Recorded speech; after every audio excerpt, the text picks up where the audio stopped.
You can't become a mother. He slapped her and divorced her in front of his mum. 10 years later, she crashed his wedding with twins and shattered his world. Hi, my beautiful family. It's your Mr. Peter.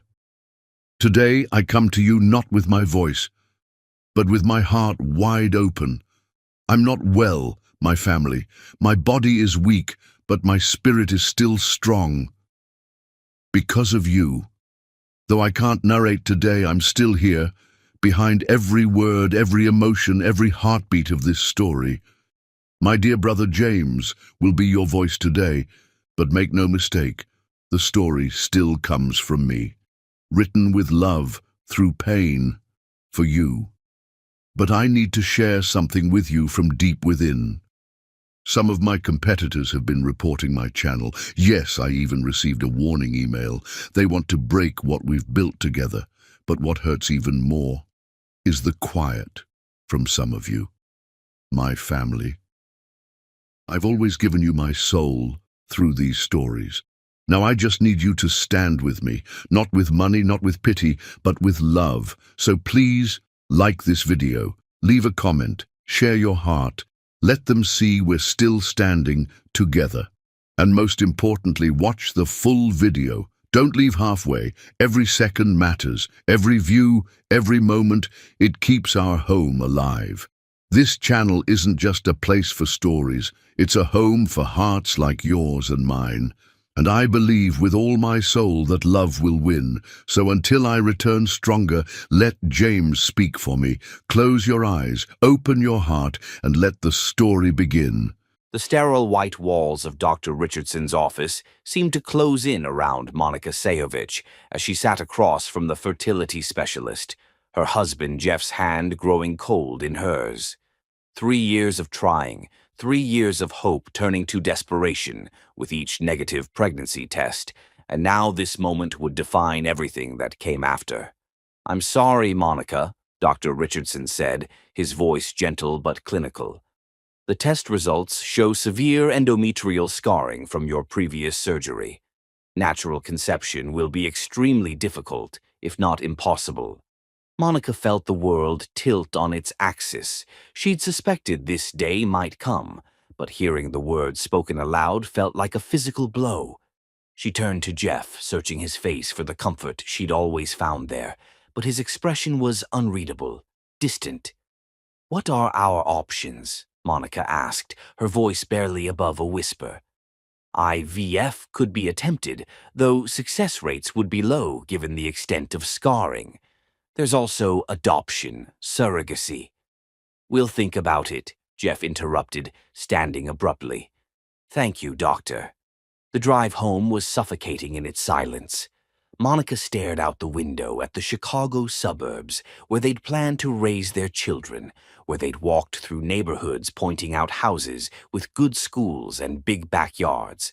Now those dreams felt like cruel jokes. "Jeff, we need to talk about this," Monica said as they pulled into their driveway. "Not now, Monica. I need to process this." But Monica could see it in his eyes already. The withdrawal, the disappointment, the way he wouldn't quite look at her anymore. As if her body's betrayal was somehow a personal failing, a broken promise she'd made to him. Inside their home, Jeff went straight to his office and closed the door. Monica found herself alone in the kitchen, sinking into a chair at the table where they'd planned to help their children with homework. The front door opened and Monica's heart sank further. Cordelia Hankins swept into the house like a storm front, her perfectly coiffed silver hair and designer suit a stark contrast to Monica's tear-stained face and simple dress. "Jeffrey called me," Cordelia announced, not bothering with pleasantries. "He told me about your situation." Monica bristled at the way her mother-in-law said situation like it was something shameful. "It's not a situation, Cordelia. It's a medical condition." "Is it?" Cordelia's pale blue eyes were as cold as winter ice. "Because from where I stand, it looks like you've failed at the most basic function of being a wife." The words hit Monica like physical blows. She'd endured 3 years of Cordelia's subtle digs about when she'd give them grandchildren, 3 years of pointed comments about other daughters-in-law who'd already produced heirs. But this was different. This was cruelty with surgical precision. "That's not fair," Monica said, standing to face the older woman. "I didn't choose this." "Didn't you?"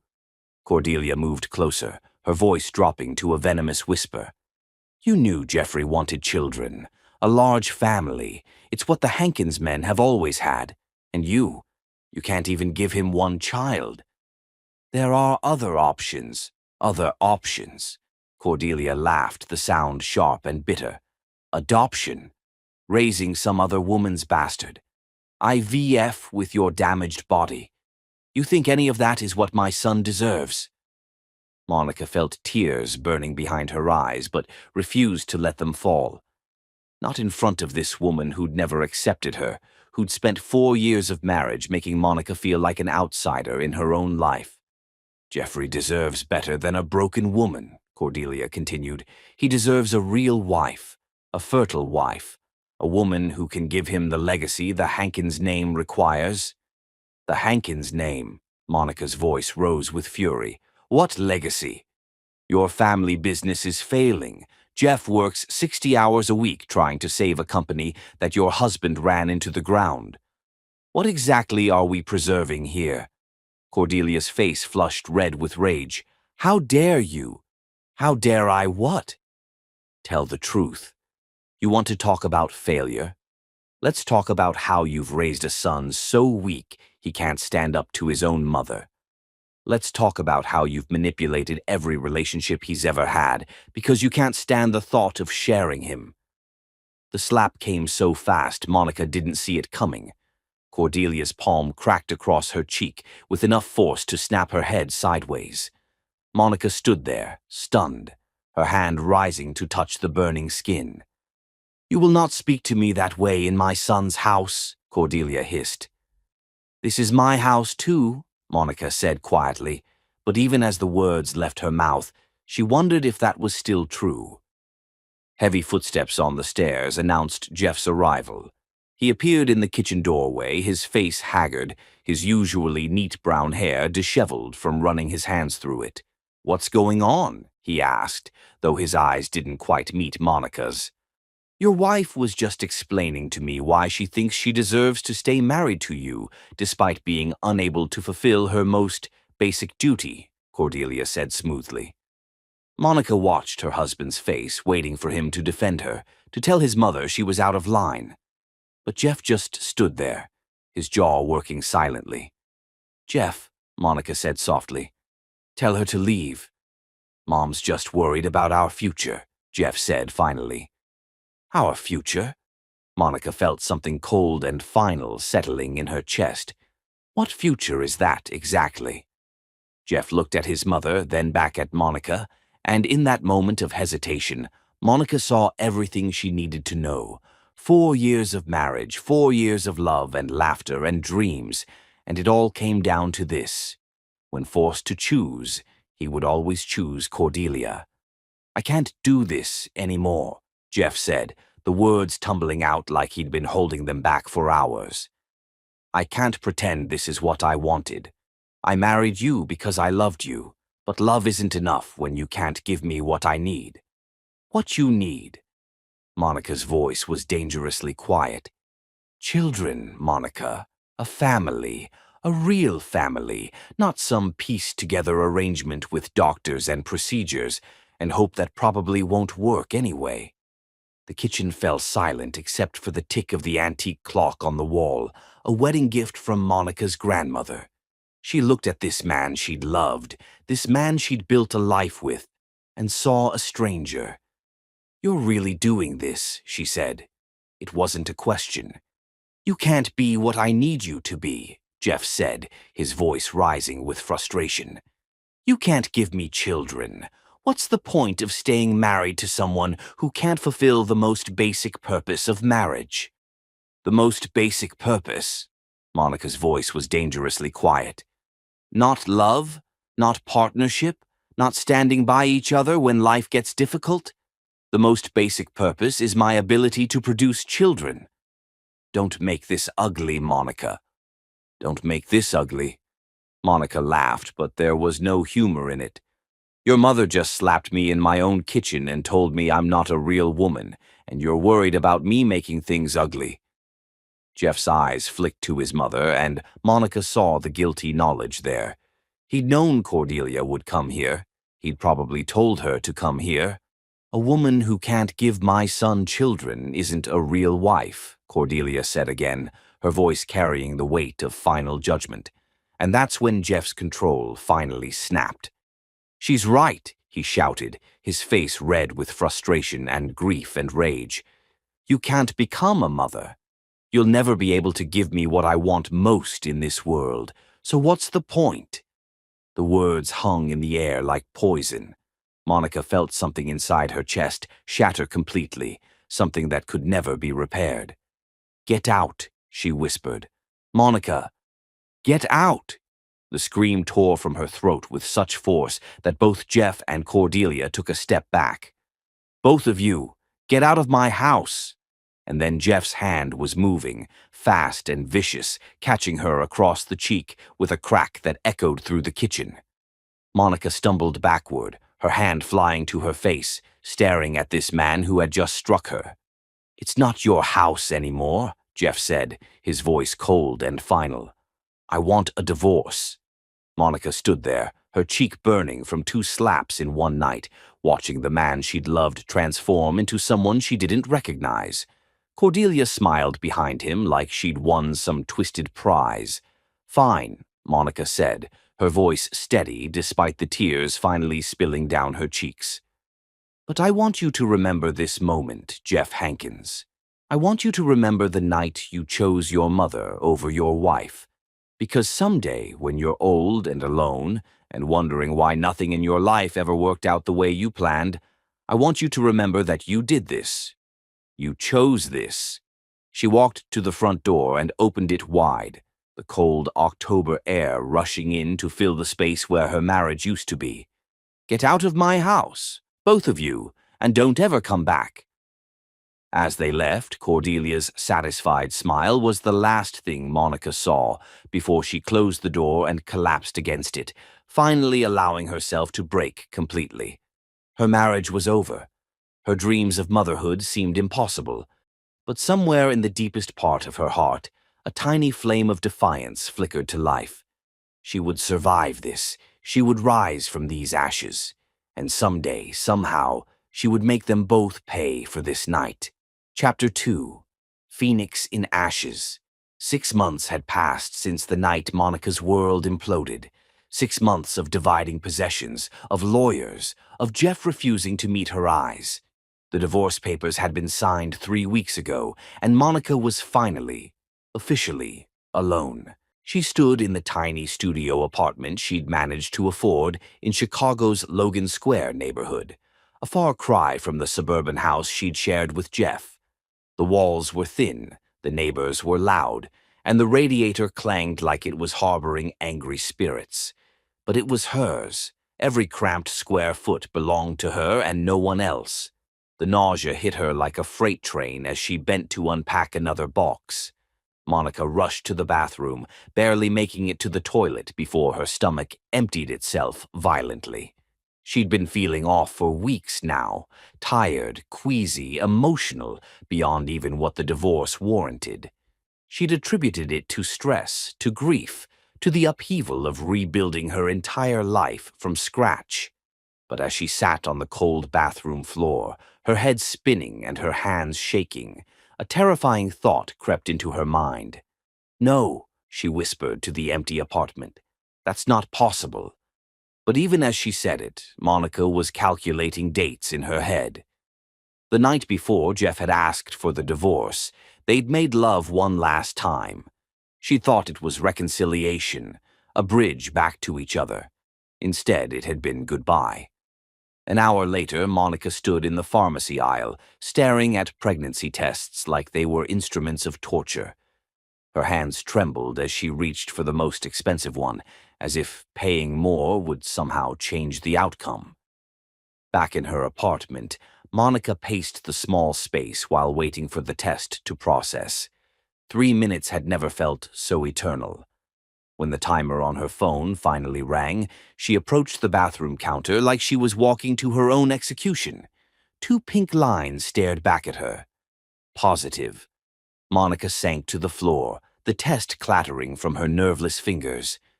Pregnant. After 3 years of trying, after the devastating diagnosis, after losing Jeff because she couldn't conceive, she was pregnant. The irony was so cruel it would have been funny if it weren't destroying her all over again.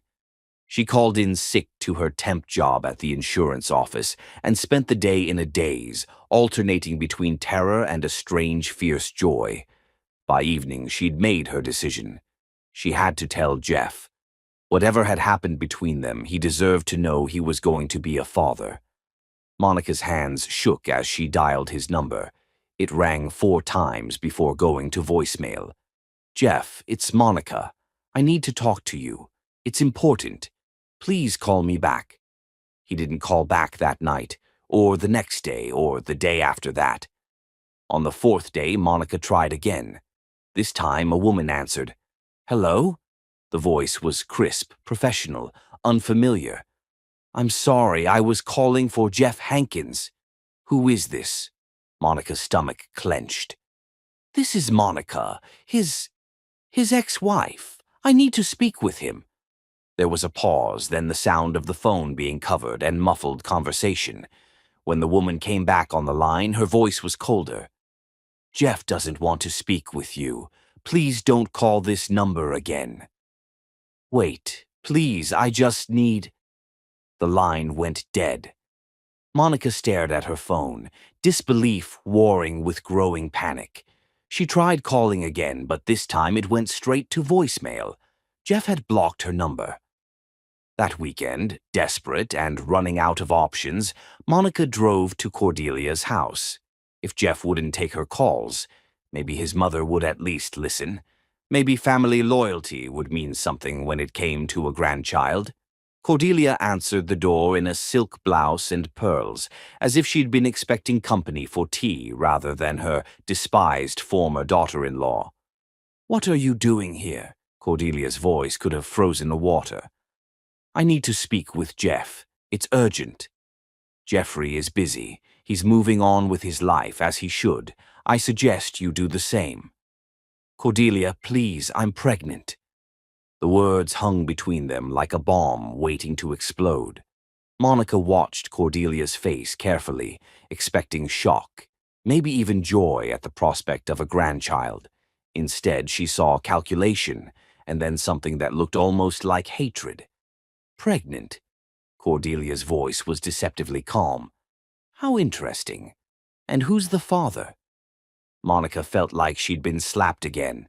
"Jeff is the father. This baby was conceived before our divorce." "So you claim." "I'm not claiming anything. I'm telling you the truth." Cordelia stepped closer, her voice dropping to that familiar venomous whisper. "The truth. The truth is that you're a desperate woman who's realized she made a mistake. The truth is that you're trying to trap my son with some other man's bastard." "That's not the truth," Cordelia continued, her voice rising now, "is that Jeffrey has found someone else, someone better, someone who can actually give him what he needs. And you pathetic creature, are trying to ruin his happiness with lies." Monica felt tears burning behind her eyes. "This isn't a lie. This baby is Jeff's child." "Even if it were," Cordelia said, and now her smile was pure venom. "Do you really think Jeffrey wants anything to do with you? Do you think he cares about some mistake from his past life? He's moved on. He's happy. And I will not let you destroy that. I'm not trying to destroy anything. I just thought he should know. He doesn't want to know. He doesn't want to see you, hear from you, or have anything to do with you ever again. And if you try to contact him, if you try to force this fantasy of yours on him, I will make your life a living hell." Cordelia stepped even closer, her perfectly manicured finger pointed at Monica's chest like a weapon. I have money, connections, and influence that you can't even imagine. I will destroy you in court. I will have you declared an unfit mother. I will make sure you lose everything, including that baby, if you don't disappear from our lives completely." Monica stood there, stunned by the naked cruelty in the older woman's voice. She'd known Cordelia disliked her, but this was pure evil. "You can't mean that." "Try me," Cordelia said. "Walk away now, and I'll let you keep your little secret. Keep trying to force your way back into Jeffrey's life, and I will destroy you so completely that you'll wish you'd never been born." Monica looked into those cold blue eyes and saw the truth there. Cordelia would do exactly what she threatened. She had the resources and the ruthlessness to make good on every word. "Fine," Monica said quietly. "I'll go. But someday, Cordelia, someday you're going to regret this. Both of you."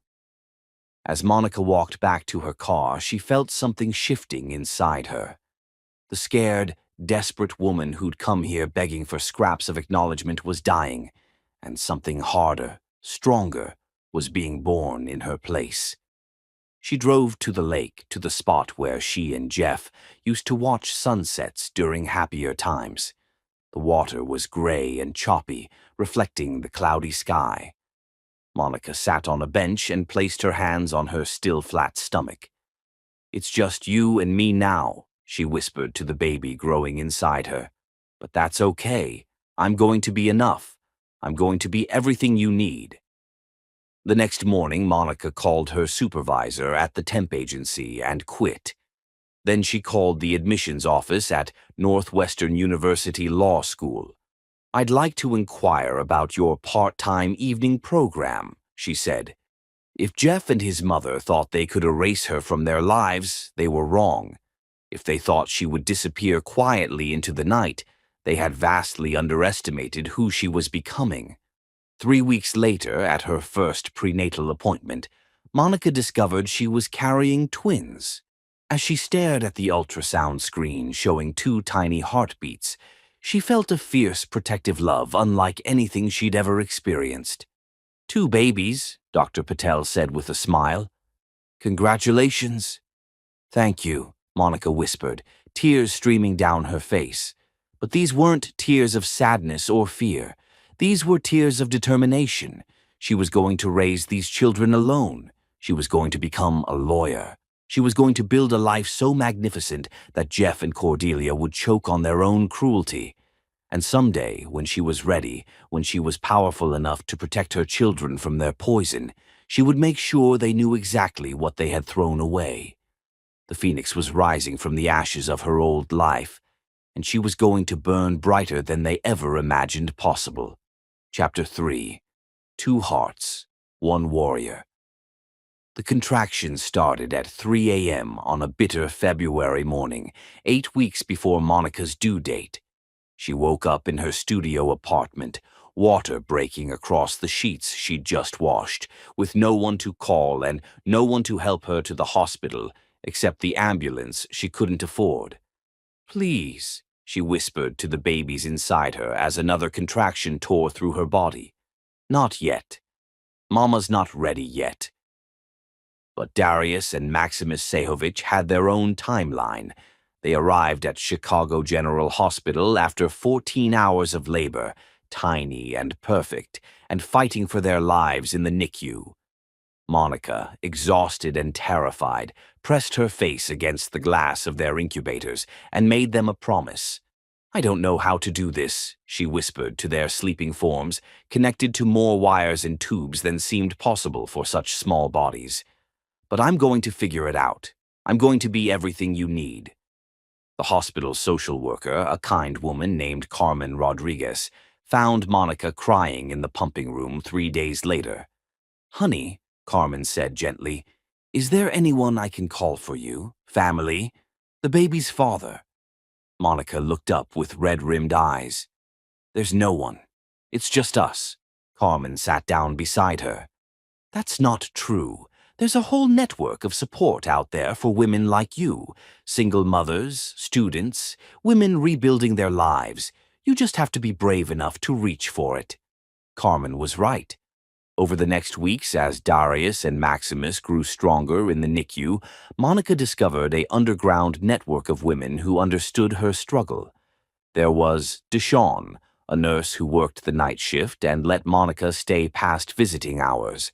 There was Professor Williams from Northwestern, who helped Monica defer her law school admission until the fall when the babies would be older. There was Mrs. Chen from down the hall, an elderly widow who offered to babysit in exchange for help with her groceries.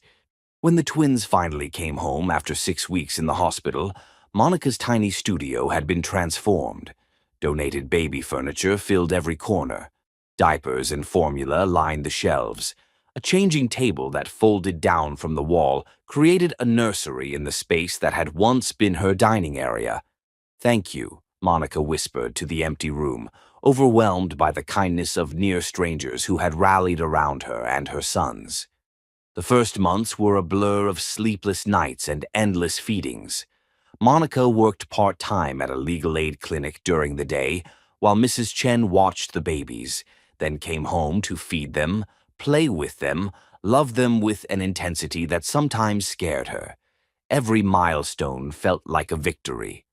When Darius smiled for the first time, Monica cried. When Maximus rolled over, she called Deshawn at the hospital just to share the news with someone who would understand. But it was when they were 6 months old that Monica truly understood the magnitude of what she'd undertaken. She was in the middle of changing Maximus when Darius started crying in his crib. As she reached for him, still holding a soiled diaper, Maximus rolled off the changing table. Monica lunged forward, catching him just before he hit the floor, but the motion sent her crashing into the wall. She sat on the floor of her apartment, both babies crying, her shoulder throbbing from the impact, and sobbed along with them. "I can't do this," she whispered. "I can't do this alone." But even as the words left her mouth, Monica was getting up. She settled both babies in their bouncy seats, gave them each a toy, and made herself a cup of coffee with shaking hands. She could do this. She had to do this. These beautiful boys were counting on her. When fall arrived, Monica started law school 3 nights a week while working full-time at the legal aid clinic. The director, impressed by her determination and intelligence, had promoted her to paralegal with a salary that barely covered their expenses. She'd never been so exhausted. Her days began at 5 a.m. with feeding the twins, followed by 8 hours at the clinic, then home to spend precious time with Darius and Maximus, before heading to Northwestern for classes that didn't end until 10 p.m. She studied during lunch breaks, on the train, and in the quiet hours after the boys slept. Her professors didn't know she was a single mother. Her classmates assumed she was just another part-time student trying to balance work and school. Only Carmen Rodriguez, who checked in on her monthly, knew the full scope of what Monica was attempting. "You're trying to do too much," Carmen warned during one of their coffee meetings. "Something's going to give." "No," Monica said firmly, watching Darius and Maximus play in the legal aid clinic's small playroom. "I'm going to make this work. They deserve better than a lifetime of struggle." And somehow, impossibly, she did make it work. Monica's grades were stellar, partly from desperation and partly from the fierce intelligence that had always been her greatest asset. She discovered she had a gift for family law, for understanding the pain and complexity of broken relationships. Her professors began to take notice. The twins thrived too. At 18 months, they were walking and talking, bright and curious, and utterly devoted to their mother. Darius was the more serious of the two, always watching and thinking before he acted. Maximus was pure energy, climbing on everything and charming everyone he met with his infectious laugh. "Mama," Darius said one evening as Monica helped them build a tower with blocks, "why don't we have a daddy?" Monica's hands stilled on the blocks. She'd been dreading this question, but knew it would come eventually. "Some families have a mommy and a daddy," she said carefully. "Some families have 2 mommies or 2 daddies, and some families like ours have just a mommy who loves her boys so much that she's enough for everyone. But other kids have daddies, Maximus added, not understanding the weight of his words. I know they do, baby. And maybe someday we'll have more people in our family. But right now it's just us three, and we're perfect exactly as we are. That night, after the boys were asleep, Monica allowed herself a moment of grief for the family she'd imagined when she was married to Jeff. The suburban house, the family dinners, the help with bedtime routines and school events. She mourned it briefly, then pushed the sadness away. She couldn't afford to dwell on what might have been. By the time the twins turned 2, Monica had completed her first year of law school with a 3.8 GPA. She'd also been offered a full-time position at the legal aid clinic with benefits and a salary that would allow her to move to a 2-bedroom apartment in a better neighborhood. "You're amazing, you know that?" Deshawn told her as they watched Darius and Maximus play in the hospital's family waiting room. Monica had brought them for their checkups, and Deshawn had insisted on seeing how big they'd grown. "I'm just doing what needs to be done," Monica said, but she felt a flush of pride. She was amazing. She was raising 2 brilliant, beautiful children while earning a law degree and building a career. She was doing something she would have thought impossible 3 years ago. "Their father doesn't know what he's missing," Deshawn said quietly. Monica watched her sons, now sturdy toddlers with their father's green eyes and her own determination written in every line of their small bodies. "No," she said finally. "He doesn't. But that's his loss, not theirs." As they left the hospital that day, Darius riding on Monica's shoulders while she carried Maximus, Monica caught their reflection in the glass doors. She looked tired but strong, her law school bag slung across her body, her sons healthy and happy in her arms. She thought about Jeff and Cordelia, probably assuming she'd disappeared into obscurity, that their cruel dismissal had been the end of her story. They had no idea that every harsh word, every moment of cruelty, had been fuel for the fire that was driving her forward. They had no idea that Monica Sejovic was becoming someone they would never recognize. Someone powerful, someone who could protect her children from anyone who tried to hurt them. Someone who was going to make them pay for what they'd stolen from her sons. But first, she had to finish building herself into the woman she was meant to be. The woman who would someday crash their perfect world with the truth they'd tried so hard to bury. "Come on, my beautiful boys," she whispered as they walked toward the bus stop. "Let's go home and conquer the world together." Chapter 4. Queen of Her Own Kingdom. 5 years after graduating law school summa cum laude, Monica Sejovic stood in the corner office of her downtown Chicago law firm, looking out at the city skyline that had once seemed impossibly far from her tiny studio apartment. The brass nameplate on her mahogany desk read, "Monica Sejovic, founding partner Sejovic and Associates," and every time she saw it, she felt a surge of fierce pride. The law firm specialized in family law, but not the kind that handled amicable divorces and simple custody arrangements. Monica's practice was a fortress for women at war, women fighting abusive husbands, women whose children had been threatened, women who'd been left with nothing and needed a warrior to help them reclaim their lives. "Mrs. Patterson is here for her 3 o'clock, her assistant Elena announced through the intercom. Monica straightened her Armani blazer and checked her reflection in the window. At 32, she'd grown into her power.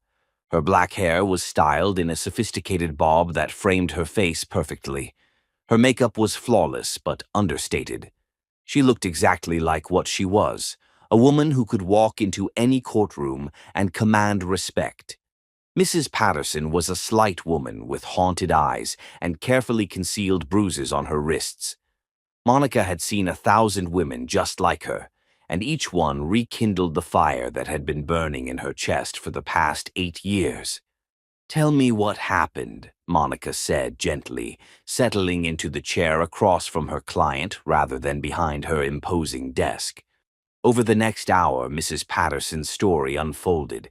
The gradual escalation of control, the financial abuse, the threats against her children if she tried to leave.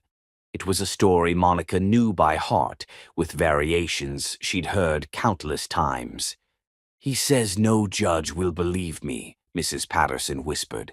"He says I'll lose my kids if I try to leave."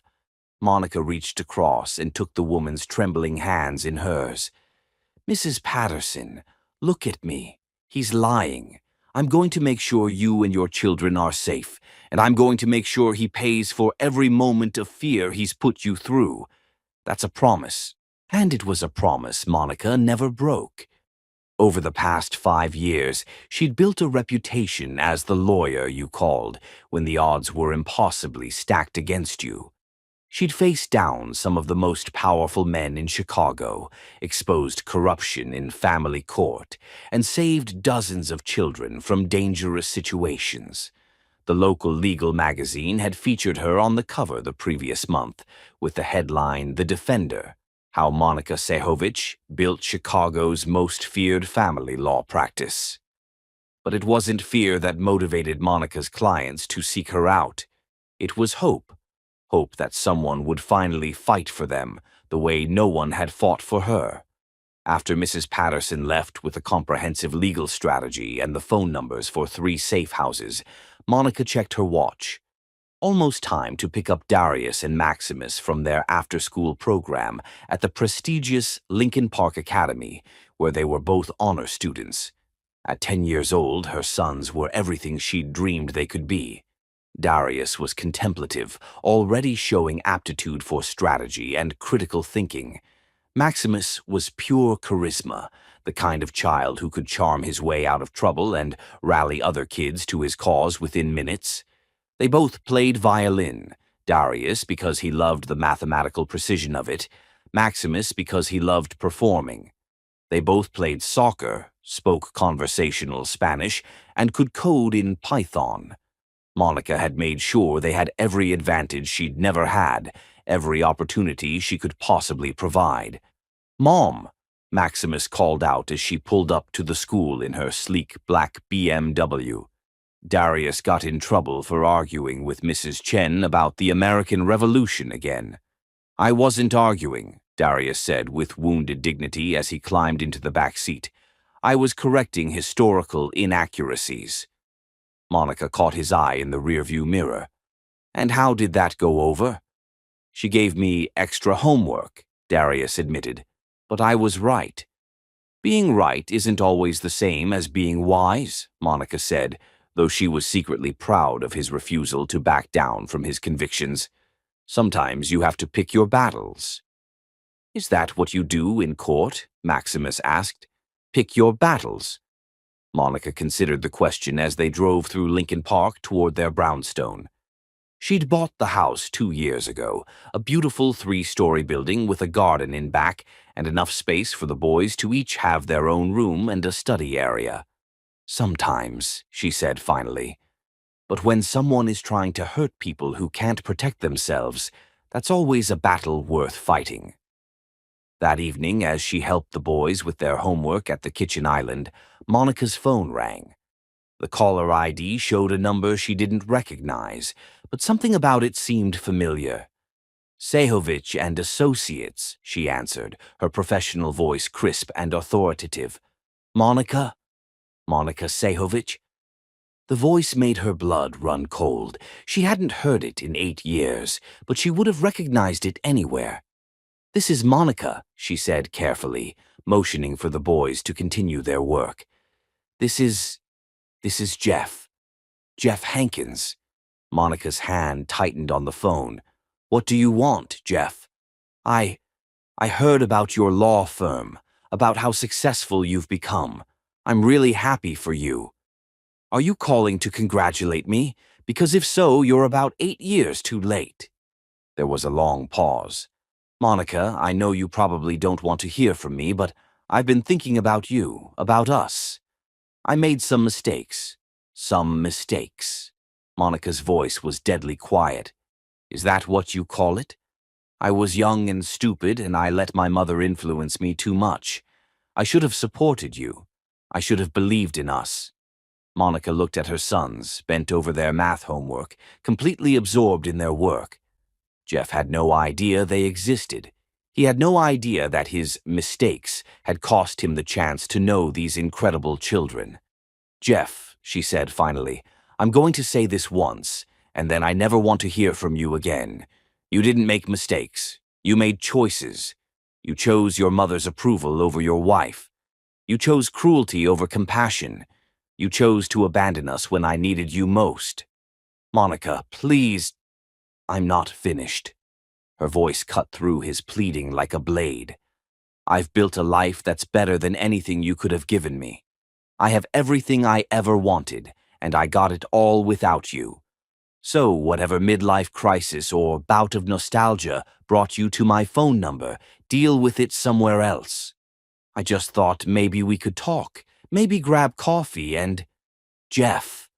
Monica's voice was sweetly poisonous. "Go to hell." She hung up and immediately blocked the number, her hands shaking with rage and adrenaline. "Mom?" Darius looked up from his homework, concern written across his features. "Are you okay?" Monica took a deep breath and smoothed her expression back into calm. "I'm fine, baby. Just work stuff." But she wasn't fine. Jeff's call had shaken something loose inside her, some carefully contained fury that she'd been using as fuel for years. He was thinking about her, missing her, wanting to reconnect. The irony was breathtaking. Now that she was successful, now that she'd proven she could thrive without him, now he wanted her back. "Mom," Maximus said, looking up from his science project, "can we make volcano explode bigger tomorrow?" Monica smiled, the rage transmuting into something colder and more purposeful. "We can make it explode as big as you want, sweetheart." Later that night, after the boys were asleep, Monica sat in her home office reviewing case files and planning strategies for the next day's court appearances. But her mind kept drifting to Jeff's call, to the pathetic hope in his voice, to his assumption that he could just waltz back into her life because he'd finally realized what he'd lost. She pulled up Google on her laptop and searched for his name. The results showed he was still working at his family's construction company, which, according to the business pages, was struggling financially. His LinkedIn profile showed no wife, no children, no real accomplishments beyond maintaining a failing business. Monica closed the laptop and leaned back in her chair. Jeff Hankins was exactly where she'd expected him to be. Nowhere. Still under his mother's thumb, still living a small life in a small world, still thinking that the universe revolved around his wants and needs. Well, he was about to learn how very wrong he was about that, because Monica Sehovich was no longer the broken woman he'd discarded. She was a queen in her own kingdom, and that kingdom was about to expand in ways that would leave him breathless. The game was about to begin, and this time Monica held all the cards. Chapter 5: Ghosts of Broken Promises. Jeff Hankins sat in his cramped office at Hankins Construction, staring at the stack of overdue bills that seemed to multiply every time he looked away. The company his grandfather had built, that his father had expanded, and that his mother insisted he maintain was slowly dying, suffocated by debt, and Jeff's complete lack of passion for the family business. The irony wasn't lost on him that he'd destroyed his marriage to protect a legacy that was now crumbling in his hands. "Jeffrey," Cordelia's voice cut through the thin walls of the construction trailer like a knife. At 65, she was still formidable, still perfectly coiffed, still treating everyone around her like servants in her personal kingdom. "We need to discuss the Morrison contract." Jeff rubbed his temples, feeling the familiar headache that came with any conversation involving his mother. The Morrison contract was a small residential job that would barely cover payroll for 2 weeks, but Cordelia discussed it like it was a multi-million-dollar development deal. "What about it, Mother?" "The profit margins are too thin. You need to cut costs somewhere." "I've cut everywhere I can cut. We're barely breaking, even as it is." Cordelia's perfectly made-up face twisted into the expression of disappointment that Jeff had been seeing since childhood. "Your father never had these problems. Dad had 25 employees and contracts with the city. We have 6 employees and we're competing with companies that undercut us by 30%. Then maybe you need to work harder." Jeff looked at his mother, this woman who had controlled every aspect of his life for 35 years, and felt the familiar cocktail of guilt, resentment, and exhaustion that defined their relationship. He worked 60 hours a week trying to keep the company afloat, while she played Lady of the Manor and criticized his every decision. "Maybe I do," he said quietly, because arguing was pointless. Cordelia always won their arguments, not through logic or reason, but through sheer force of will and his own inability to truly stand up to her. That evening, Jeff drove to Murphy's Pub, the same bar where he'd been drinking alone 3 nights a week for the past 2 years. The bartender, Tommy, had long since stopped asking what was wrong and just poured Jeff's usual whiskey without being asked. "Rough day?" Tommy asked, more out of politeness than genuine interest. "They're all rough days," Jeff replied, staring into his glass. At the other end of the bar, 2 men in expensive suits were talking loudly about a divorce case that had made the news. Something about a custody battle where the husband had tried to hide assets and got destroyed in court by some hotshot female lawyer. "Monica Sehovich," one of them said. "That woman is ruthless. She took Peterson for everything he had, and then some." Jeff's head snapped up. Monica Sehovich. The name hit him like a physical blow. "You know her?" the other man asked. "Know of her. She's got this family law practice downtown, specializes in high-conflict divorces.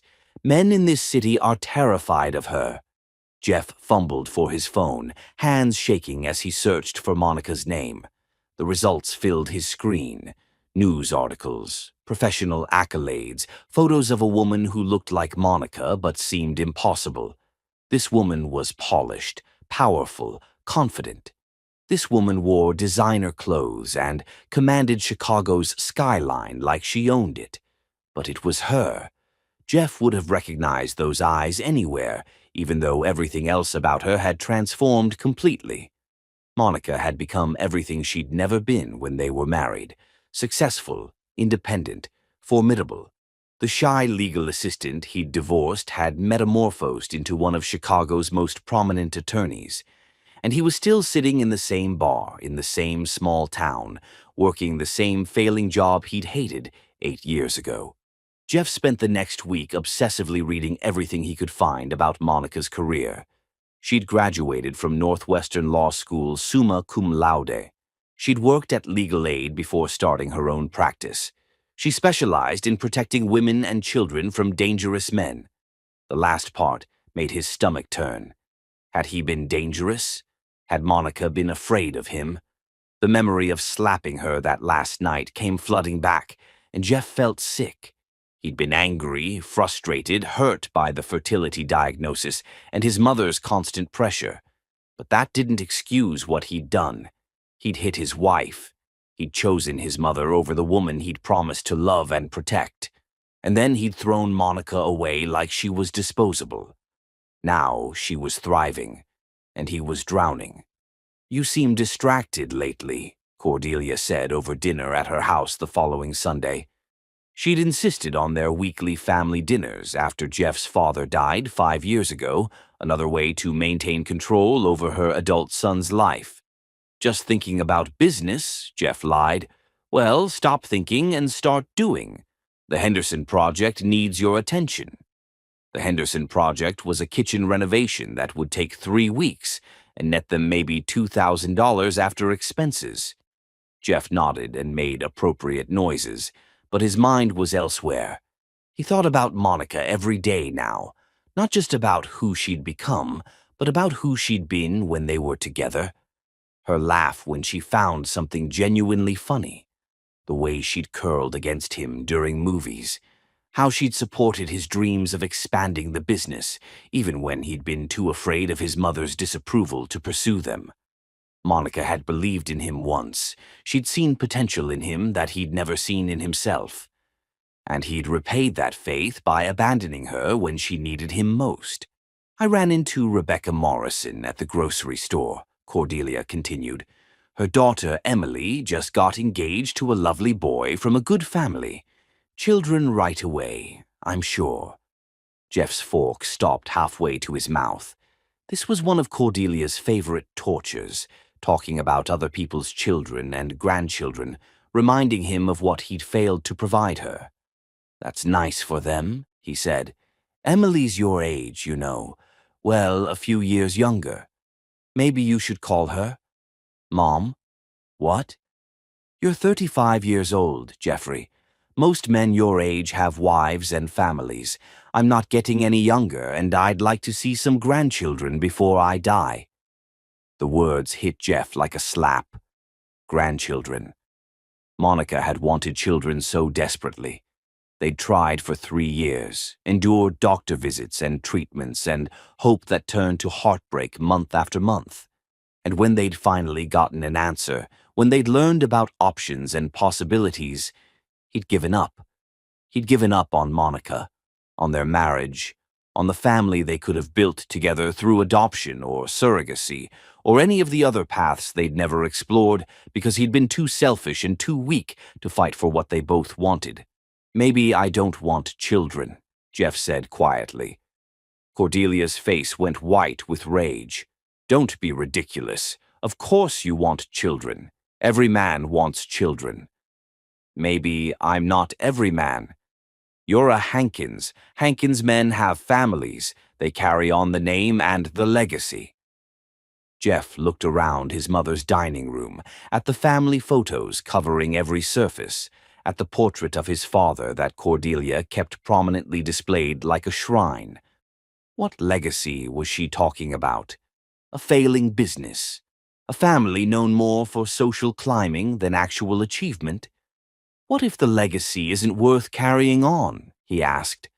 The slap came fast and hard, just like the one he'd given Monica 8 years ago. Cordelia's hand cracked across his cheek with enough force to snap his head to the side. How dare you, she hissed. How dare you insult your father's memory and everything this family has built? Jeff sat there, his cheek burning, and realized that he'd become exactly what his mother had raised him to be. A weak man who let others control his life and paid for that weakness by hurting the people who loved him. Monica had loved him once. Really, truly loved him. And he'd thrown that away because he'd been too much of a coward to stand up to a bitter old woman who'd never been happy a day in her life. I'm sorry, he whispered, though he wasn't sure if he was apologizing to his mother or to the ghost of the woman he'd lost. That night, Jeff sat in his apartment, the same apartment he'd moved into after the divorce, like he'd been afraid to change anything else about his life, and stared at Monica's phone number on his computer screen. He'd found it on her law firm's website. Professional, successful, untouchable Monica, who probably didn't spare him a thought from 1 year to the next. He should leave her alone. He should accept that he'd made his choices and live with the consequences. But Jeff was tired of living with consequences. He was tired of his mother's control and his own cowardice and the endless, grinding mediocrity of his existence. Monica had escaped. Monica had built something magnificent from the wreckage of their marriage. Maybe, if he was lucky, she'd tell him how she'd done it. Maybe, if he was very lucky, she'd forgive him. With shaking hands, Jeff picked up his phone and dialed her number. Chapter 6. The Golden Cage. 2 months after Monica had hung up on him, Jeff found himself sitting across from Evangeline Cross at Chicago's most expensive restaurant, trying to remember why he'd agreed to this dinner in the first place. Cordelia had arranged it, of course. She'd been arranging his life for 35 years, and Jeff had finally stopped resisting. Evangeline was everything his mother had wanted in a daughter-in-law. She came from old money, possessed impeccable manners, and had been raised to be the perfect wife to a man of suitable standing. She was blonde, petite, and spoke in a soft voice that never rose above conversation level. She was also mind-numbingly boring. The charity luncheon raised nearly $50,000, Evangeline was saying, delicately cutting her salmon into precise squares. Mother was absolutely thrilled. She's already planning next year's event. Jeff nodded and made appropriate sounds while his mind wandered. Monica had never talked about charity luncheons. Monica had talked about books she'd read, cases she'd worked on, injustices that made her angry. Monica had opinions about everything and wasn't afraid to share them, even when they disagreed. Jeffrey. Evangeline's voice brought him back to the present. You seem distracted. Sorry. Long day at work. Evangeline smiled sympathetically. Poor thing. Mother says you work so hard, but that's what makes you such a good provider. A good provider? Jeff almost laughed. He was barely keeping the construction company afloat, living paycheck to paycheck while pretending to be the successful businessman everyone expected him to be. But Evangeline didn't know that. Cordelia had painted a very different picture of their family's financial situation. Tell me about your work, he said, because he was supposed to show interest. Oh, I don't really work, Evangeline replied with a small laugh. I mean, I volunteer with several organizations, of course, but Daddy says women in our family don't need jobs. We have other responsibilities. Other responsibilities, like being decorative and agreeable, and producing the next generation of bland, wealthy children who would repeat the same meaningless cycle. Jeff thought about Monica, probably working late in her downtown office, fighting for clients who needed someone to believe in them. Monica had never been decorative. She'd been passionate, driven, alive in ways that Evangeline could never understand. That must be nice, Jeff said, though it sounded hollow even to him.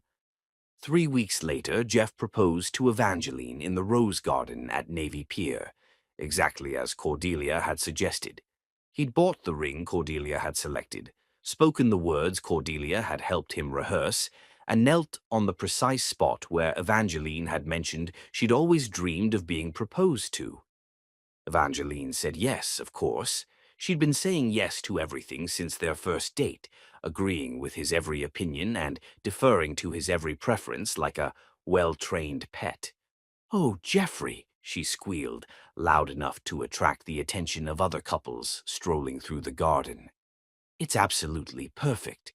The diamond was perfect. It was also enormous, flashy, and completely tasteless. Everything Monica would have hated. Monica's engagement ring had been modest but elegant, chosen because it reminded Jeff of her grandmother's vintage jewelry that she'd loved so much. He'd pawned that ring 3 years ago to help make payroll.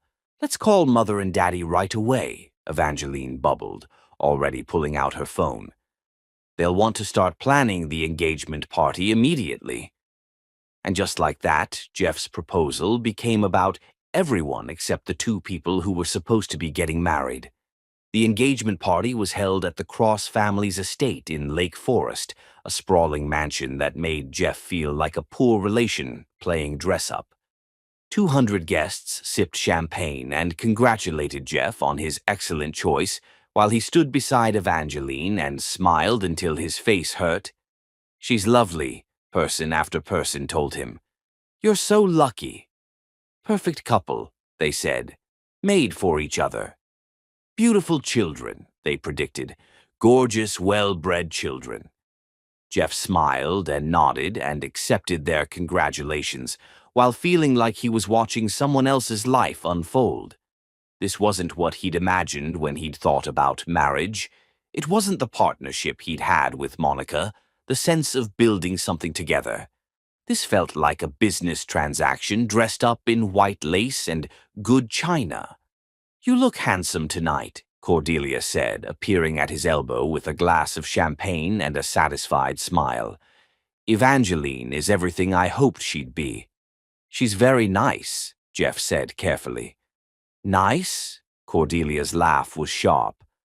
Jeffrey, she's perfect. She comes from an excellent family. She's been properly raised, and she'll give you beautiful children without any of the complications of your previous marriage. The casual cruelty in his mother's voice made Jeff's stomach turn.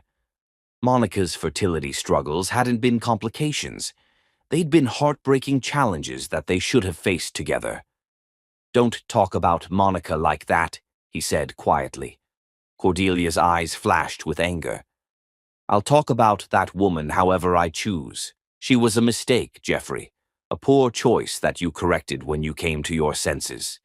Evangeline is your future now." Jeff looked across the room at his fiancée, who was showing off her engagement ring to a group of her friends.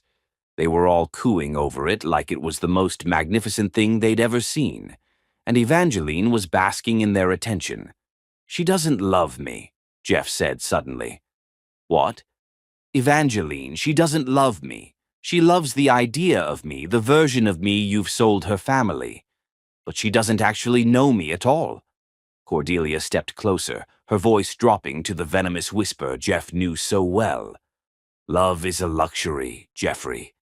Marriage is about compatibility, shared values, and building a proper family.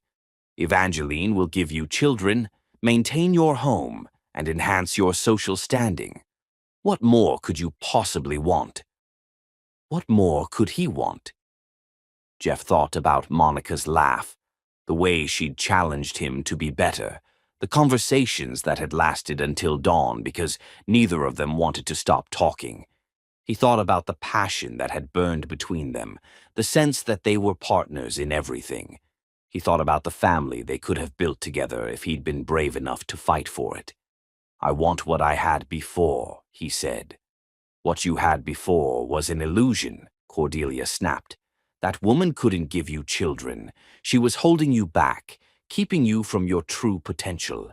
Evangeline will help you become the man you're meant to be." The man he was meant to be. Jeff wondered if his mother had any idea who that actually was, or if she'd ever cared about anything beyond molding him into her image of the perfect son.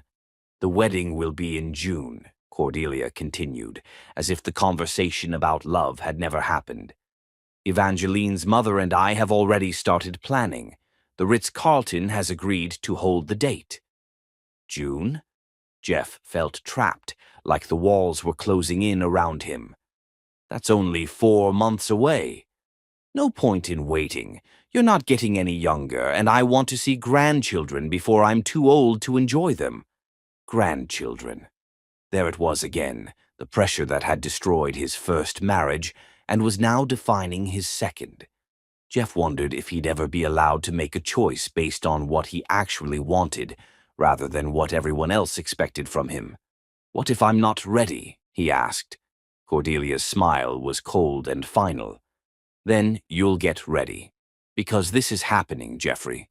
You've already proposed, the announcements have been sent, and deposits have been paid. There's no backing out now."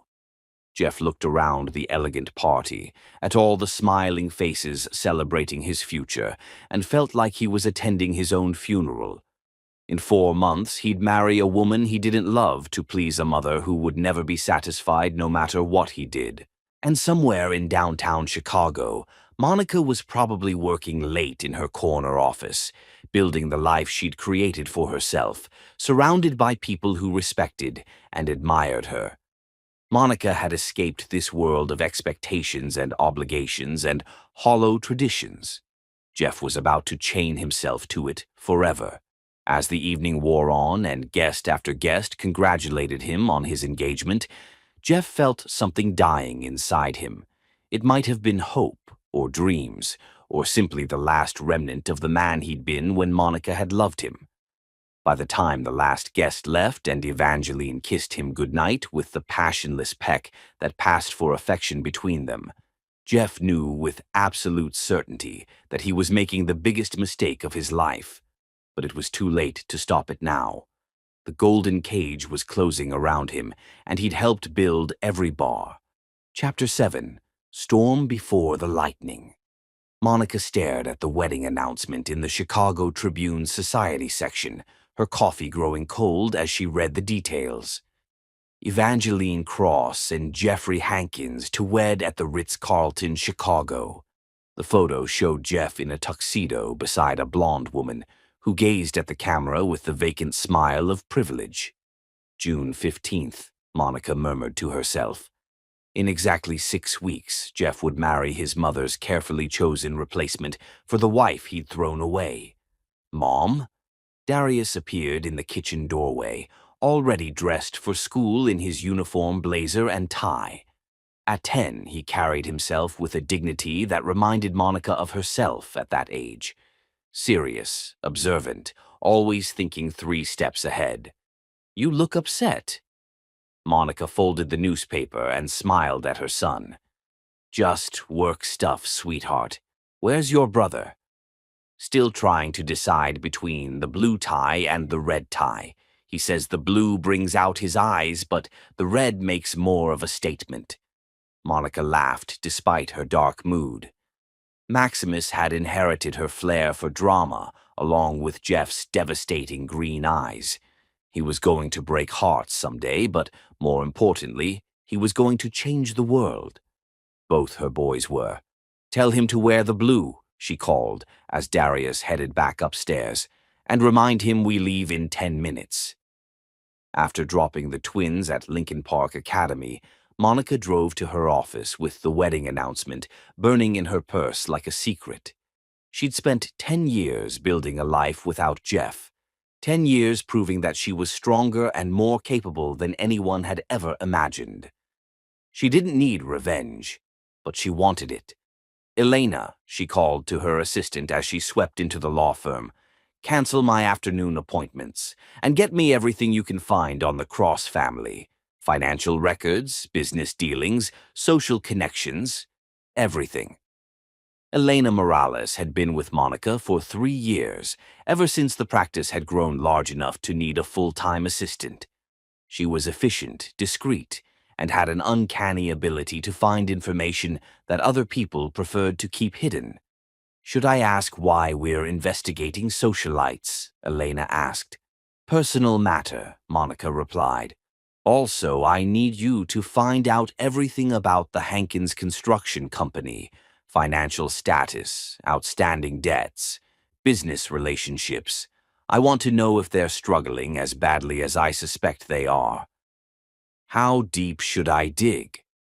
Monica thought about Jeff's phone call 2 months ago, the desperation beneath his casual tone, the way he'd sounded like a man drowning in his own mediocrity. "Deep enough to find the bottom," she said. Over the following weeks, Monica systematically gathered intelligence on Jeff's new life. The Cross family was exactly what she'd expected. Old money, conservative values, and social connections that opened doors. Evangeline was their only daughter, raised to marry well and maintain appearances. The Hankins Construction Company, on the other hand, was a disaster. They were 6 months behind on loan payments, had lost 3 major contracts in the past year, and were operating with a skeleton crew. Jeff's father had left the business heavily mortgaged, and Jeff clearly didn't have the skill or vision to turn things around. "Interesting," Monica murmured, making notes in the margins of the financial reports. "Mom?" Maximus appeared in her doorway, his homework apparently finished. "Can I ask you something?" "Of course, baby. Do you ever think about our dad?" The question hit Monica like a physical blow. She'd been so careful over the years, so determined to raise her sons without bitterness or resentment. They knew their father had left before they were born, but she'd never told them the whole truth about why.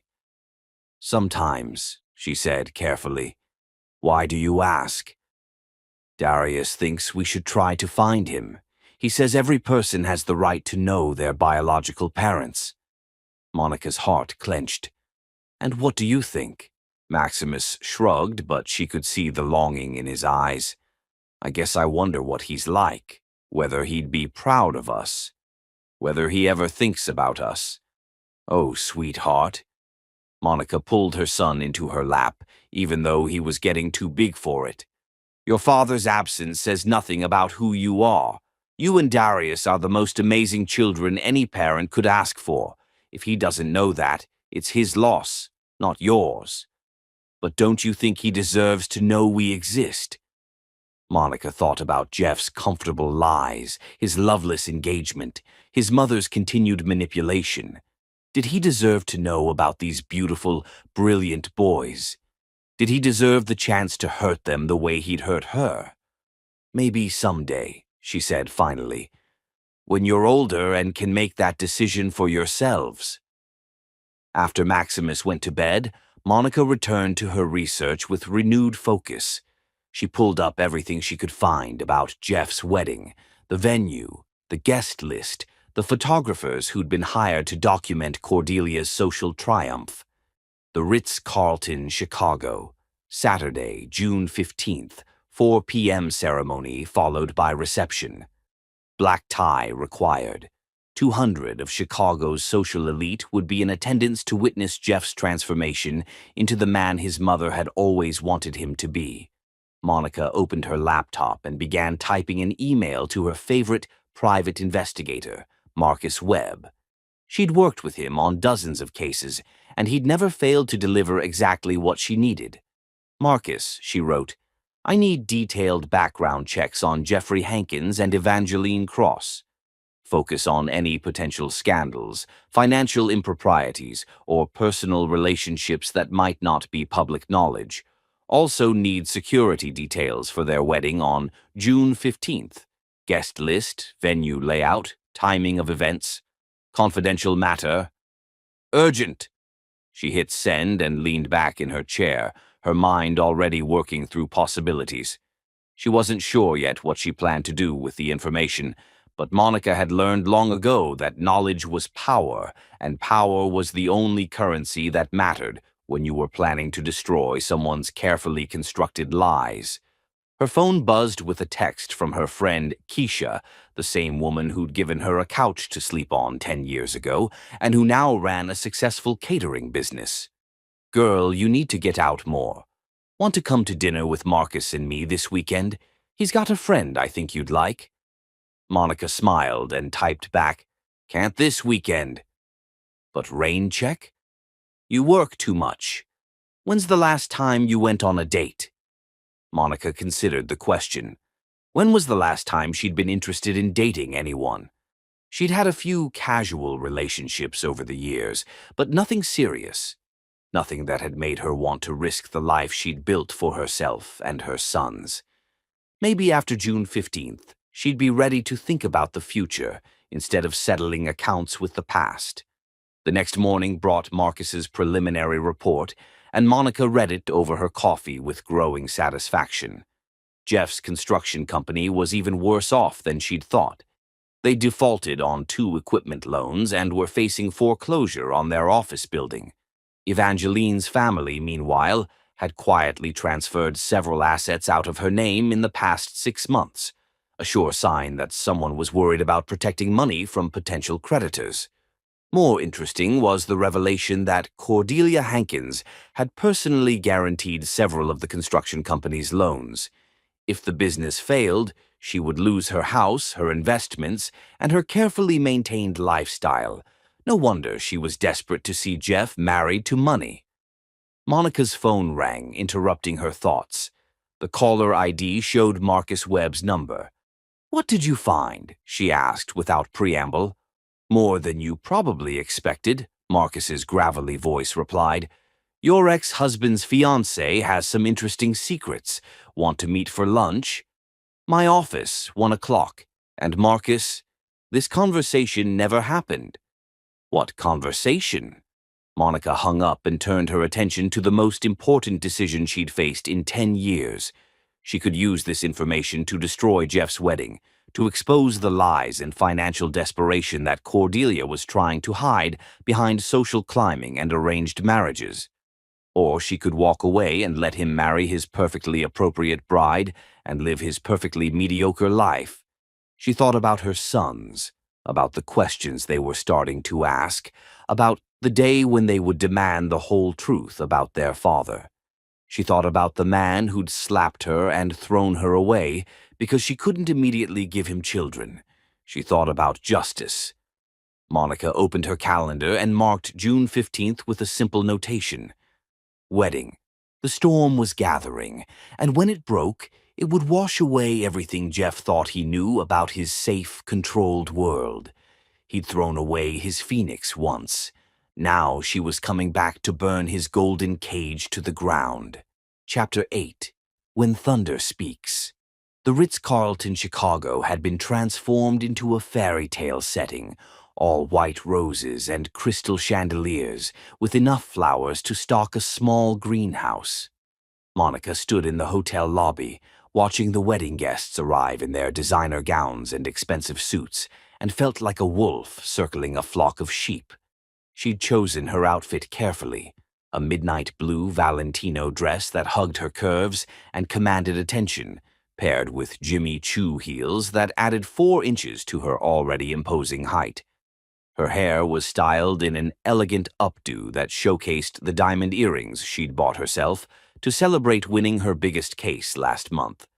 She looked like exactly what she was, a woman who had built an empire from ashes and wasn't afraid to burn down anyone who stood in her way. Beside her, Darius and Maximus stood like young princes in their perfectly tailored navy suits.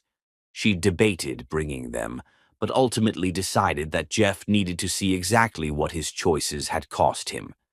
The boys thought they were attending a family friend's wedding, and Monica had carefully prepared them for what might happen. "Remember," she said quietly as they walked toward the ballroom, "no matter what happens in there, you stay calm and stay close to me." "Yes, ma'am," Darius said, his hand instinctively reaching for his brother's. Even at 10, he had protective instincts that would serve him well in life. Monica checked her watch. 4:15 p.m. The ceremony had started 15 minutes ago, which meant Jeff and Evangeline were probably in the middle of their vows right now. Perfect timing. She approached the uniformed usher at the ballroom doors, a young man clearly overwhelmed by the event's scale. "I'm sorry, ma'am, but the ceremony has already begun. I can't seat anyone until—" Monica smiled, the expression sharp enough to cut glass. "I'm Monica Sehovich. I believe I'm on the guest list." She wasn't, of course, but she said it with such authority that the young man immediately began scanning his clipboard with growing panic. I don't see your name here, but maybe—" "Don't worry about it," Monica said smoothly, already moving past him. "Family friends of the groom. We'll just slip in the back." Before he could protest, Monica was through the doors with her sons beside her, entering a ballroom filled with 200 of Chicago's most prominent citizens. The ceremony was indeed in progress, with Jeff and Evangeline standing at an altar that probably cost more than most people's cars. Monica positioned herself at the very back of the room, in the shadows where she could observe without being noticed. From here, she had a perfect view of the proceedings and a clear path to the front when the moment came. Jeff looked miserable. Even from a distance, Monica could see the tension in his shoulders, the way he kept glancing at his mother in the front row, as if seeking permission to breathe. He was going through the motions of happiness, but anyone who'd known him as well as Monica had could see the truth. Evangeline, on the other hand, glowed with the satisfaction of a woman who'd achieved everything she'd been raised to want. She was beautiful in an untouchable way, like a porcelain doll that had never been played with. Her wedding dress probably cost more than Monica's car, and she wore it like armor against the complexities of real life. "Dearly beloved," the minister intoned, "we are gathered here today to witness the union of Jeffrey Hankins and Evangeline Cross in holy matrimony." Monica felt Maximus shift beside her, his attention caught by something at the front of the room. When she followed his gaze, she saw what had captured his interest. Jeff's face, visible in profile as he faced his bride. "Mom," Maximus whispered, barely audible even to her. "Is that—" "Shh," Monica murmured, her hand finding his shoulder. Wait. The ceremony proceeded with all the warmth of a business merger. Jeff and Evangeline repeated their vows with the enthusiasm of people reading a grocery list, while Cordelia dabbed at her eyes with a handkerchief that probably cost more than most people's monthly rent. If anyone has any reason why these two should not be joined in marriage, the minister continued, speak now or forever. Hold your peace. The traditional pause stretched out, filled with the rustle of expensive fabric and the distant sound of traffic from Michigan Avenue. Monica felt her heart hammering against her ribs as she prepared to step forward. This was it, the moment that would change everything. She stepped out of the shadows and into the aisle, her voice cutting through the silence like a blade. I object. This man abandoned his children. The effect was instantaneous and devastating. 200 heads turned toward her in unison, a wave of shocked murmurs rippling through the crowd. At the altar, Jeff went white as a sheet, his mouth falling open in disbelief. Evangeline looked confused, as if she couldn't quite process what was happening. But it was Cordelia's reaction that Monica savored most. The older woman's face went through a rapid succession of emotions: confusion, recognition, and then pure, undiluted rage. This man, Monica continued, her voice carrying the authority she'd developed in countless courtrooms, abandoned his children. The murmurs grew louder, shocked exclamations echoing off the crystal chandeliers.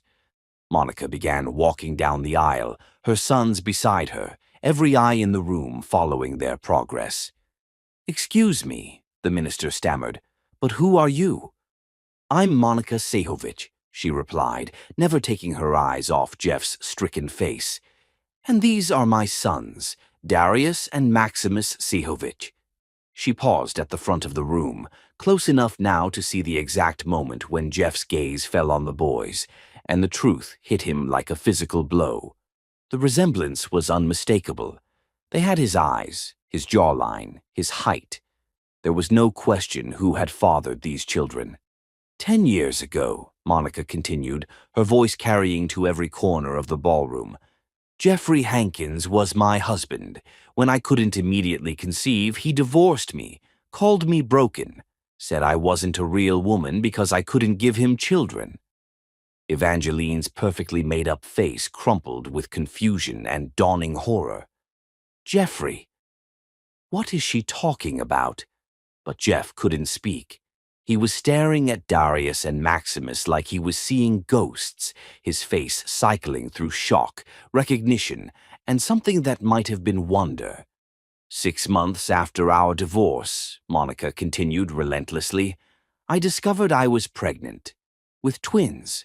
I tried to contact him, to let him know he was going to be a father, but his mother, she turned to look directly at Cordelia, threatened to destroy me if I didn't disappear from their lives completely. This is ridiculous, Cordelia said, rising from her seat with as much dignity as she could muster. This woman is clearly delusional.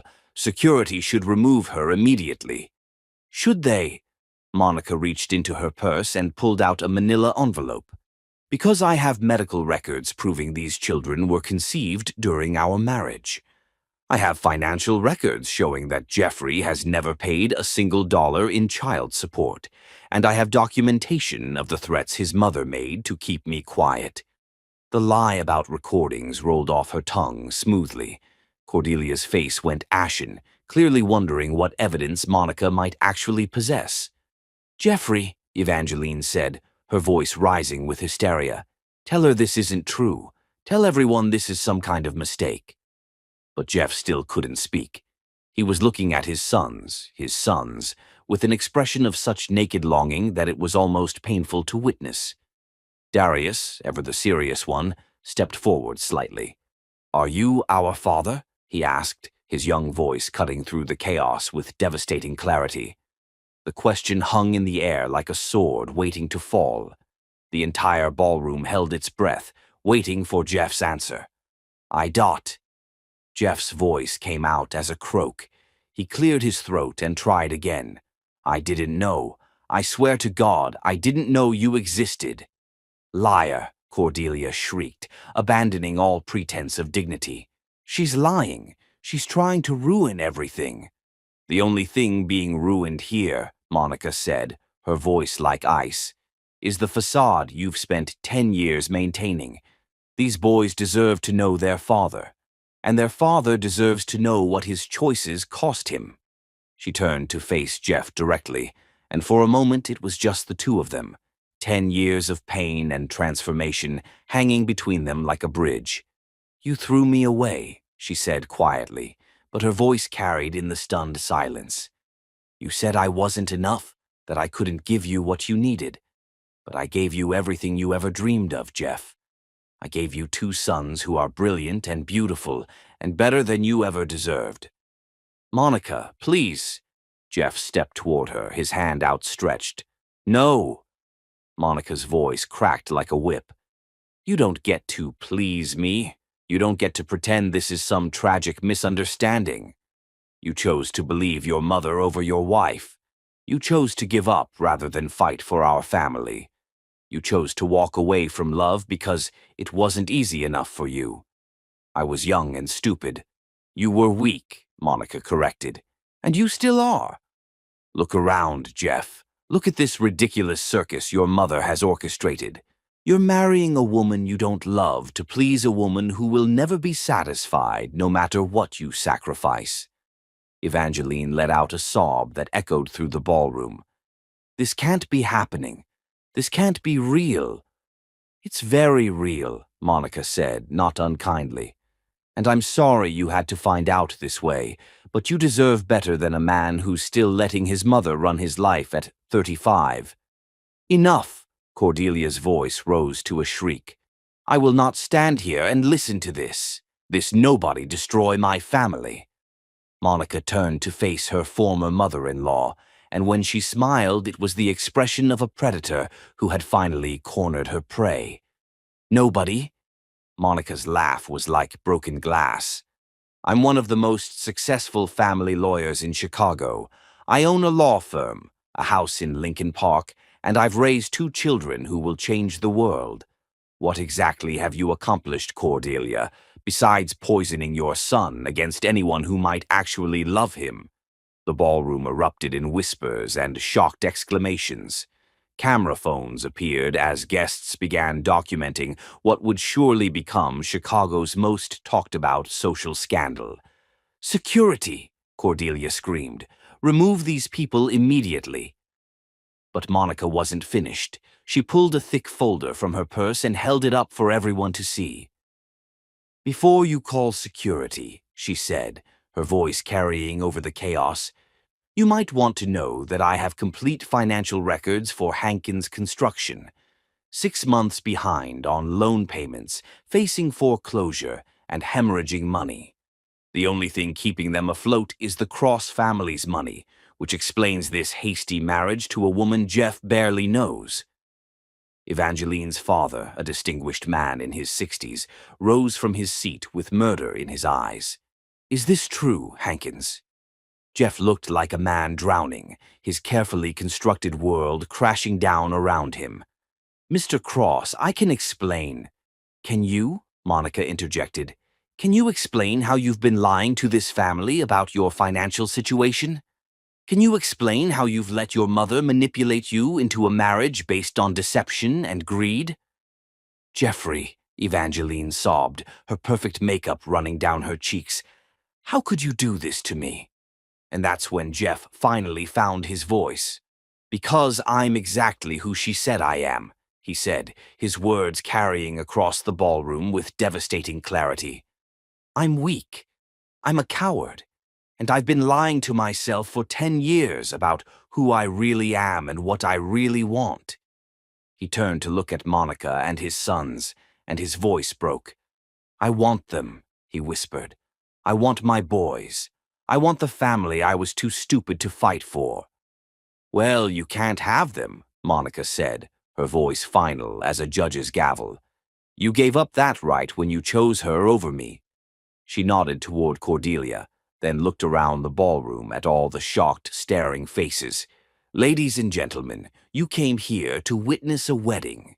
Instead, you've witnessed the truth. Jeffrey Hankins is a man who abandons his family when things get difficult and lies to get what he wants. Evangeline Cross is better off without him.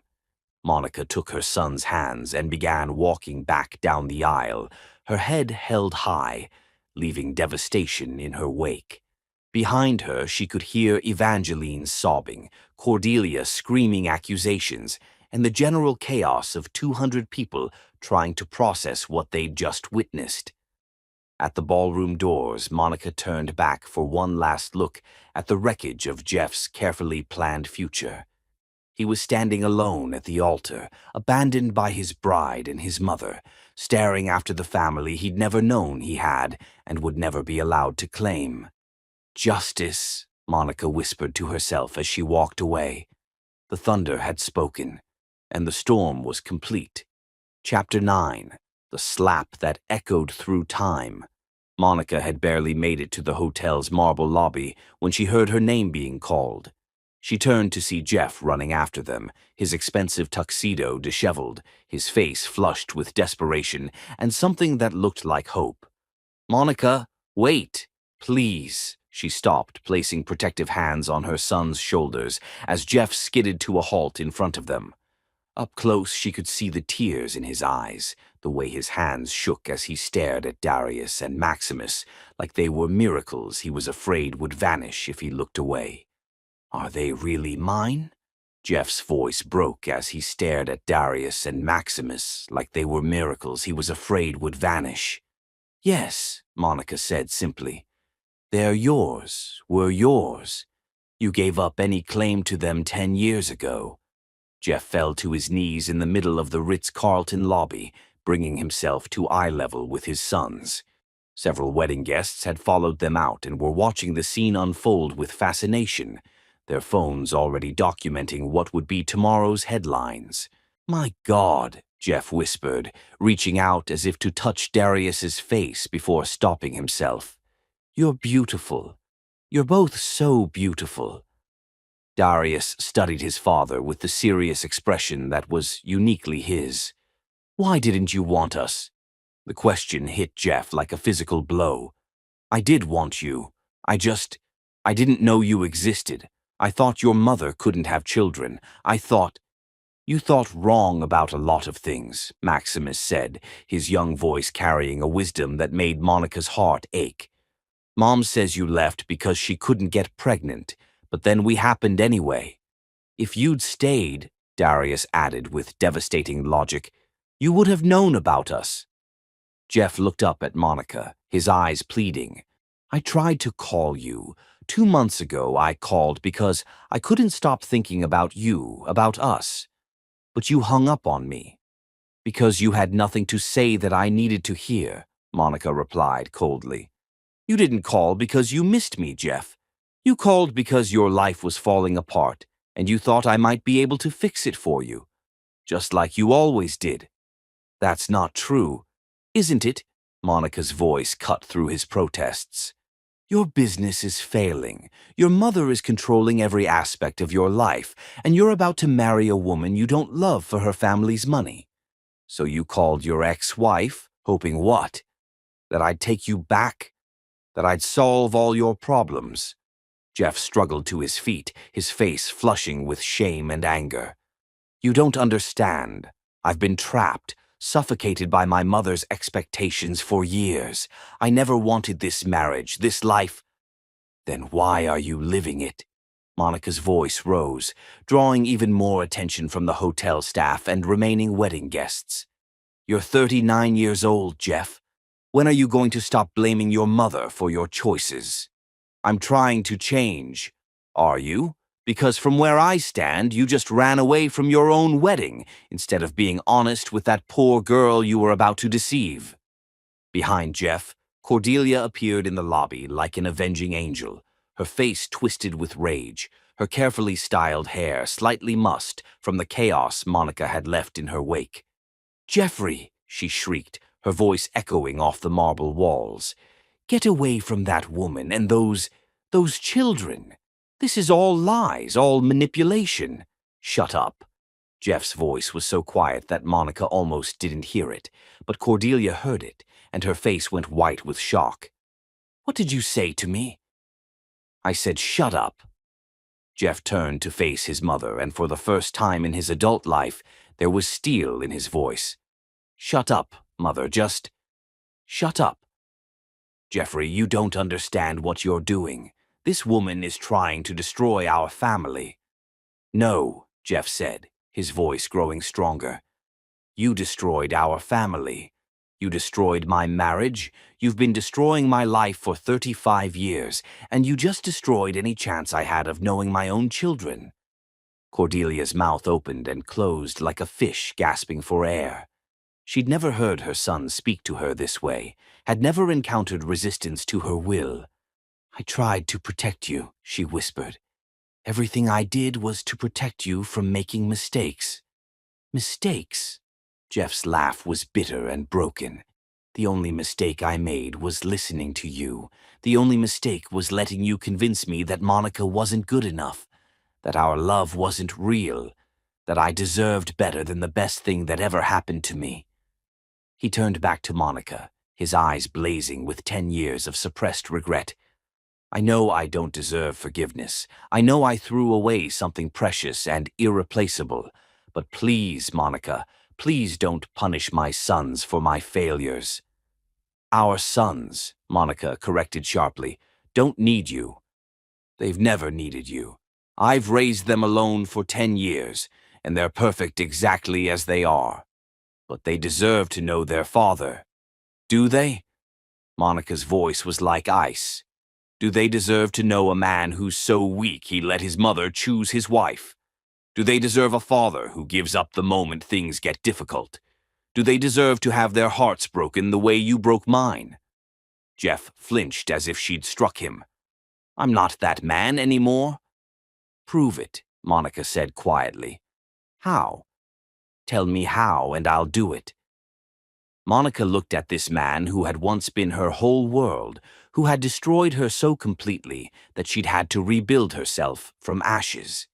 She thought about the scared, pregnant woman she'd been 10 years ago, begging for scraps of acknowledgement from people who saw her as disposable. Then she thought about who she was now, successful, powerful, feared by men like him throughout the city. She thought about her sons, brilliant and strong and utterly devoted to her. She thought about the life she'd built without him, better than anything he could have given her. "You want to prove you've changed?" Monica asked. "Then let us go. Stop trying to force your way into our lives because you finally realized what you lost. Accept that some things can't be undone, some bridges can't be rebuilt. Monica, please.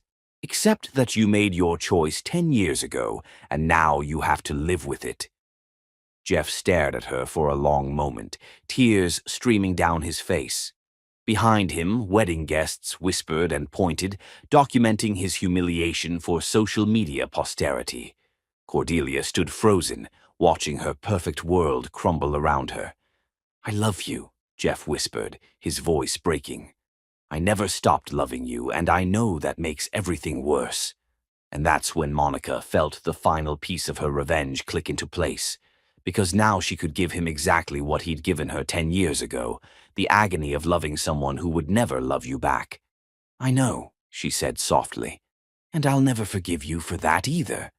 The words hit Jeff like a physical blow, and Monica saw the exact moment when he understood. He would have to live the rest of his life knowing that his children existed, that they were brilliant and beautiful and forever beyond his reach. He would have to live knowing that the woman he'd thrown away had become everything he'd never imagined she could be. He would have to live with the consequences of his choices, just as she'd had to live with hers. "Goodbye, Jeff," Monica said, turning to leave. "Wait." Jeff's voice stopped her. Can I just tell them something, please?" Monica hesitated, then nodded once. Jeff knelt again, looking into the faces of the sons he would never really know. "I want you both to know that your mother is the strongest, most amazing woman I've ever met. And you're lucky to have her. Take care of her for me, okay?" Darius and Maximus nodded solemnly, not fully understanding the weight of the moment, but sensing its importance. Jeff stood and looked at Monica one last time. "For what it's worth, I'm sorry. For everything." Monica studied his face, seeing genuine remorse there alongside the pain. After 10 years of anger and hurt, she found that she had one more gift to give him. She stepped forward and, with the same force he'd used on her a decade ago, slapped him across the face. The sound echoed through the marble lobby like a gunshot. Jeff's head snapped to the side, his cheek immediately reddening with the imprint of her hand. "That," Monica said quietly, "is for the woman you destroyed 10 years ago, the one who begged you to love her enough to fight for your marriage." Jeff stood there, his hand pressed to his burning cheek, understanding finally dawning in his eyes. "And this," Monica continued, taking her son's hands, "is for the woman I became without you." She walked toward the hotel's revolving doors, her head held high, her children beside her. Behind her, she could hear the chaos continuing, Cordelia's voice rising in fresh hysteria, guests excitedly discussing what they'd witnessed, hotel staff trying to restore order. But Monica didn't look back. She'd said everything she needed to say, done everything she'd come to do. The score was settled, the debt was paid, and she was finally, completely, free. Chapter 10, Crown of Fire and Diamonds. 3 months after the wedding that became Chicago's most talked-about social disaster, Monica stood in her corner office watching the city skyline. The headlines had been spectacular. "Wedding Crasher Exposes Groom's Secret Children. Chicago's Most Feared Lawyer Destroys Society Wedding." The story had gone viral within hours, making Monica a symbol of female empowerment and justice served cold. Her law firm had been flooded with new clients, women who'd been dismissed, discarded, and underestimated by powerful men who thought they could control the narrative of their own destruction. Elena knocked on her office door, carrying the afternoon mail and wearing the satisfied smile of someone who'd watched her boss become a legend. "The interview requests are still pouring in," Elena announced, setting down a stack of letters from producers, journalists, and book publishers. Good Morning America called again. They really want you for their Women's Empowerment segment. "Maybe next month," Monica said, her attention caught by a particular envelope mixed in with the fan mail. The return address made her stomach clench. Hankins Construction. "Also," Elena continued, "Dr. Delacroix called to confirm dinner tonight. He said to remind you that Darius and Maximus are excited about the Cubs game this weekend." Monica smiled despite the tension caused by Jeff's letter. Raphael Delacroix had entered their lives 2 months ago, quite literally running into her at the hospital when she'd taken Maximus in for a soccer injury. He was a pediatrician with kind eyes and gentle hands, and he'd charmed both her sons within minutes of meeting them. More importantly, he looked at Monica like she was a wonder, not a conquest. He admired her strength rather than being intimidated by it. And when he kissed her, which he'd done for the first time just last week, she felt something she'd thought was dead forever, the possibility of love without conditions. "Tell him 7 o'clock, Monica said. "And Elena?" "Hold my calls for a few minutes." After Elena left, Monica opened Jeff's letter with hands that barely trembled. The handwriting was the same as she remembered, though perhaps more shaky than it had been 10 years ago. "Monica, I know I have no right to contact you after what happened at the wedding, but I needed you to know how the story ends. Mother moved to Florida 2 weeks ago. She couldn't handle the social humiliation, the way her friends whispered about her at the country club. The house is being sold to pay off the company's debts. Everything she built her identity around is gone. I've closed Hankins Construction. I should have done it years ago instead of trying to preserve something that was already dead. I'm working for a solar energy company now, not glamorous, but Honest work for a company that's actually trying to make the world better. I've been going to therapy. Dr. Martinez says I have much work to do, understanding why I let fear control my life for so long. She says healing isn't about forgiveness from others. It's about learning to forgive yourself while accepting that some things can't be undone. I think about Darius and Maximus every day.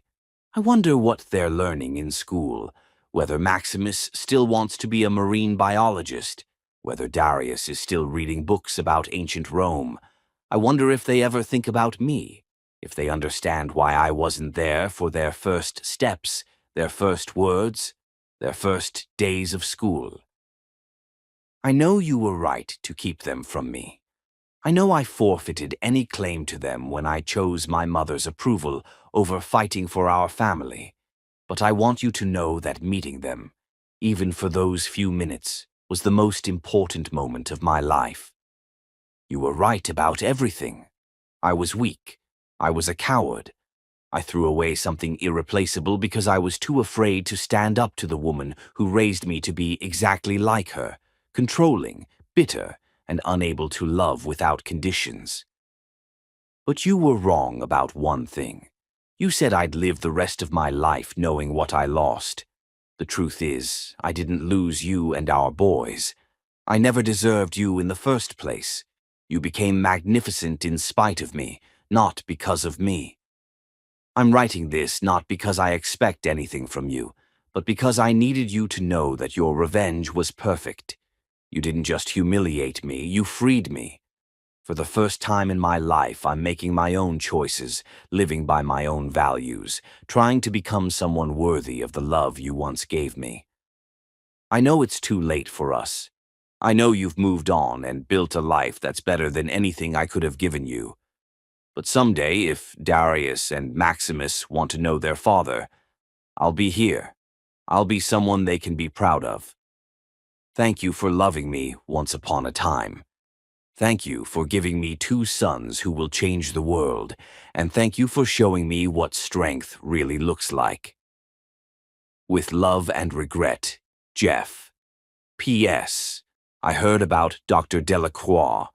The boys mentioned him when they called me. Monica's hands stilled on the letter. When they called me? She was still processing this revelation when Darius appeared in her office doorway, looking guilty and determined in equal measure. Mom? Can we talk? Did you call your father? Monica asked, her voice carefully controlled. Darius nodded, his chin lifting with defiance that reminded her powerfully of herself. Maximus and I researched our family history for a school project. We found newspaper articles about the wedding, and they had his company name. We called Hankins Construction and asked to speak with him. Darius, we just wanted to talk to him, her son continued, stepping into the office with the measured pace of someone delivering a prepared speech. We're not trying to hurt you or replace you or anything like that. We wanted to understand. Monica sank into her chair, feeling like the ground had shifted beneath her feet. Understand what? Why he left. Why he didn't fight for us. Whether he's sorry. And what did you discover? Maximus appeared beside his brother, the two of them presenting a united front. He's really sorry, Mom. Like really, really sorry. He cried when we told him about our science fair projects and our soccer games. He said he knows he doesn't deserve to be our dad, Darius added. But he asked if maybe we could be friends someday. You know, when we're old enough to decide for ourselves. Monica looked at her sons, these brilliant, compassionate boys who'd somehow learned to forgive in ways that she was still struggling with, and felt something shift in her chest. How do you feel about that? She asked carefully. We love you more than anything, Maximus said immediately. You're the best mom in the world, and we never want to hurt you. But, Monica prompted. But he's part of our story, Darius said quietly. And maybe we want to understand that part too.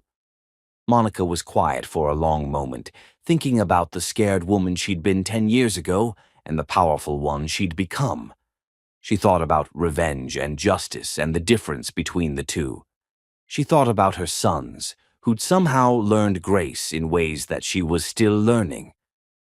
"What did you tell him?" she asked finally. "That we'd think about it," Maximus said, "and that any decisions would have to be okay with you first." "Because you're our mom," Darius added, "and you've never let us down." Monica felt tears prick her eyes. These boys, who'd been her salvation and her purpose for 10 years, were teaching her something about forgiveness that she'd never learned in all her courtroom victories. "I need to think about this," she said finally. "We know," they said in unison, and something about their synchronized response made her laugh, despite everything. That evening, as she sat across from Raphael at their favorite restaurant, Monica found herself telling him about Jeff's letter and her son's phone calls. "How do you feel about it?" Raphael asked, his dark eyes serious and understanding. "Terrified," Monica admitted. "For 10 years I've been their whole world. I've protected them from anyone who might hurt them. What if letting him back in, even peripherally, damages what we've built?" Raphael reached across the table and took her hand. "Monica, those boys are extraordinary because you raised them. Nothing can change that.